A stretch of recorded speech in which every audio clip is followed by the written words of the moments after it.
3 people. 3 forests. 3 experiences that none of them have been able to explain or forget. These stories came to us from real viewers, real locations, documented as closely as we could verify. Tonight we're going to sit with them.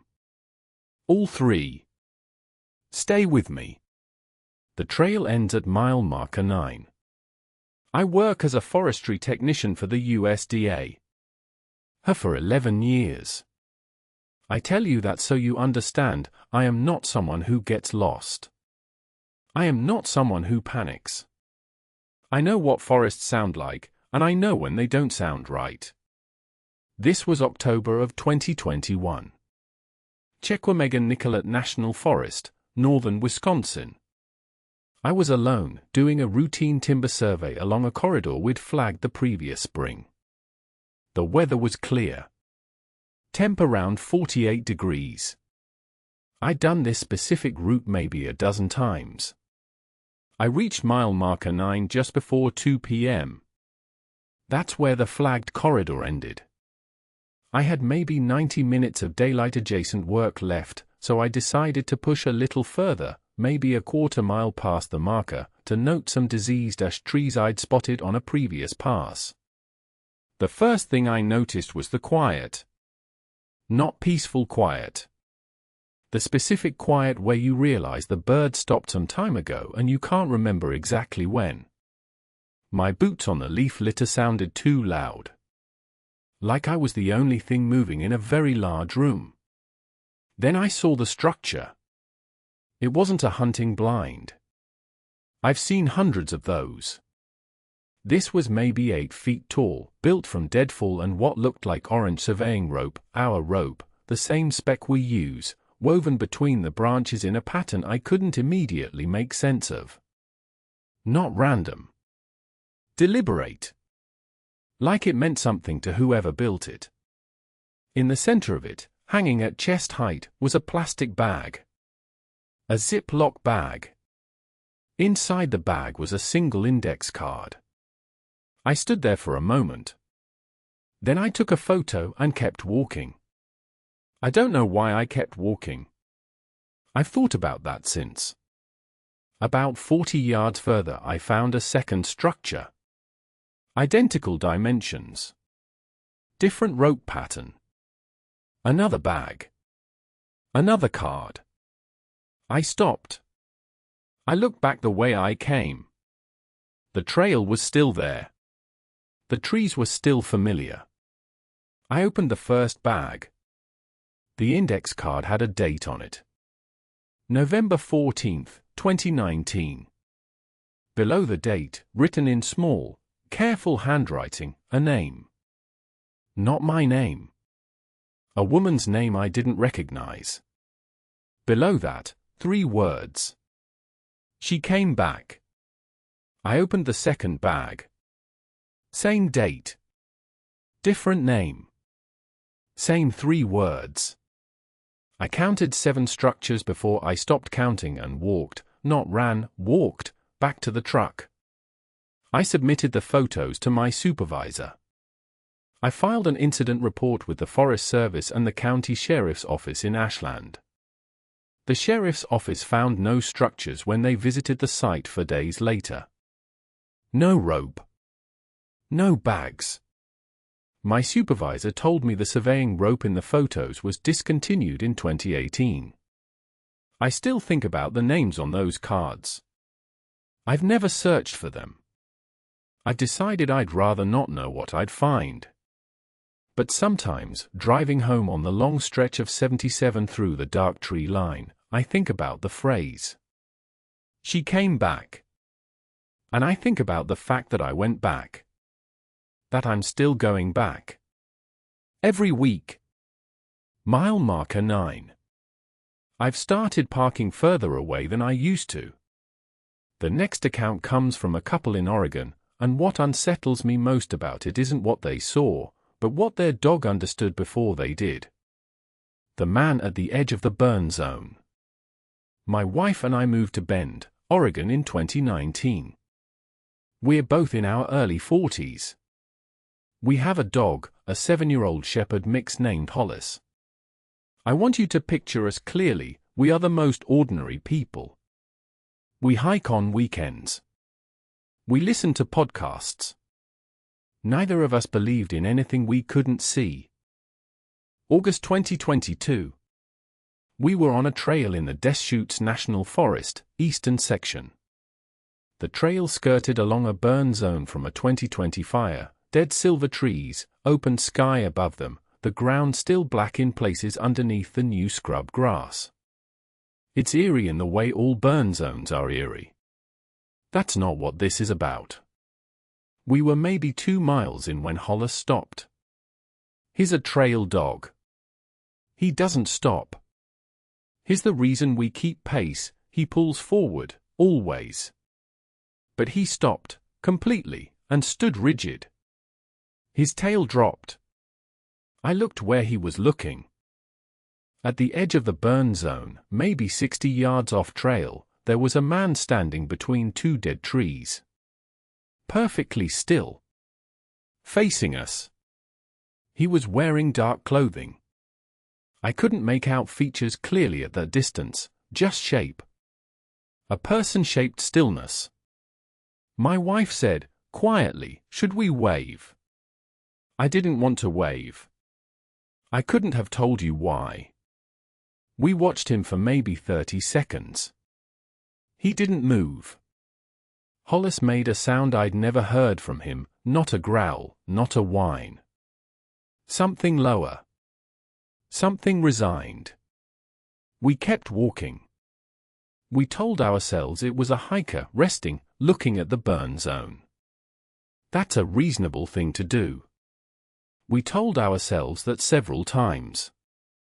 A quarter-mile up the trail there's a slight ridge, and the burn zone becomes visible again from a higher angle.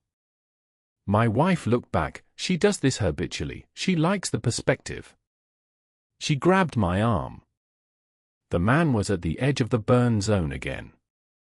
Same distance from us. 60 yards. Same stillness. The trail curves. He would have had to move through the burn zone, through dense, uneven deadfall, to stay parallel with us. In less than 4 minutes. While we never heard a single sound. We picked up our pace. Hollis didn't need encouragement. Another half-mile.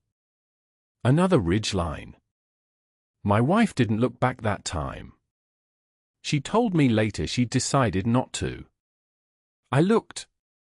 The burn zone had curved further from the trail by that point. The dead trees were smaller on the horizon. And at the very edge of where the burn zone ended and the living forest began, where the light changed, I could see a dark shape. Standing. Waiting. We got to the trailhead in under 20 minutes. I don't remember the last mile clearly. We sat in the car with Hollis between us and neither of us spoke for a while. I reported it to the ranger station. The ranger listened, asked a few questions. Was he wearing orange? Did he appear injured? And then wrote something down and said they'd look into it. That was 18 months ago. We haven't been back. Hollis still sleeps between us. He never used to do that. My wife said something a few weeks later, quietly, while we were reading. She said she thinks the reason she didn't look back that last time is because some part of her already knew he'd be closer. I've thought about that a lot. I think she was right to not look. The final story was sent to us by a mother in North Carolina, and I want to be transparent, this one stayed with me longer than most. What my daughter said she followed home.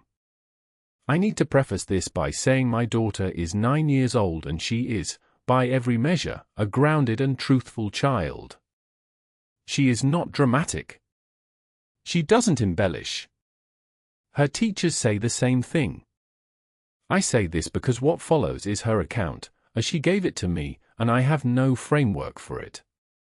This was June of last year. We were camping at Pisgah National Forest in western North Carolina, a trip we take every summer, same campsite, same stretch of trail. My daughter knows those woods the way kids know their own backyards. She's been hiking there since she was 4. On the second evening, she went to the bathhouse at the edge of the campground, maybe 200 yards from our site, while my husband and I cleaned up dinner. She was gone maybe 12 minutes. We weren't worried. The campground was full. It was still light. She came back quieter than she left. I noticed but didn't comment. Kids have moods. I asked if she was okay. She said yes. She sat close to the fire for the rest of the night. At bedtime, in the tent, she told me. She said that on the way back from the bathhouse she heard something in the tree line calling her name. Not loudly. Quietly. Like it didn't want anyone else to hear. She stopped. She said she couldn't see anything in the trees. But she could hear something moving, slow, keeping pace with the tree line as she walked. She said she got a feeling. She described it as the feeling like when you know a dog might bite you but it hasn't yet. She walked faster. It moved faster. She said she could still hear her name. She said it sounded almost right. Almost. She ran the last 50 yards to the campsite. I held her and told her it was probably another kid or a counselor from the group camping nearby. I made my voice steady. I told her it was fine. She nodded and said okay, the way children do when they're agreeing to move past something rather than agreeing with you. The next morning I walked the tree line. About 40 yards in, just inside the shadow of the pines, I found a row of small stones arranged in a careful line. Maybe 20 stones. Evenly spaced. They hadn't been there when we'd set up camp. I'd walked that perimeter myself. I stood there for a long time. Then I looked up. High in the pine branches, above the stone line, someone had tied a strip of white fabric between 2 trees. Old fabric. Weathered. It had been there much longer than one night. We packed out a day early. My husband didn't ask many questions. I think he understood without needing the specifics. My daughter has never asked to go back. For 3 weeks after we got home, she would pause sometimes, in the backyard, in the school parking lot, anywhere with a tree line visible, and just look. I finally asked her what she was looking for. She thought about it the way she does, seriously, taking her time. She said, I just want to see if it figured out which one was me. I didn't ask her to explain that. I'm not sure I could have handled the answer. 3 forests. 3 encounters that don't resolve cleanly, no matter how long you sit with them. What strikes me, every time, is how ordinary the moments before were: a survey route, a weekend hike, a campground bathroom run. The door opens from the mundane side. If you've experienced something in the woods that you've never been able to explain, something you haven't told many people, the comments are here. We read every one.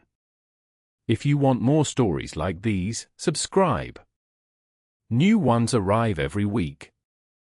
And the next time you're near a tree line at dusk, and something feels different than it should, trust that feeling. Whatever my daughter's dog already knew, it knew it before anyone asked the right question.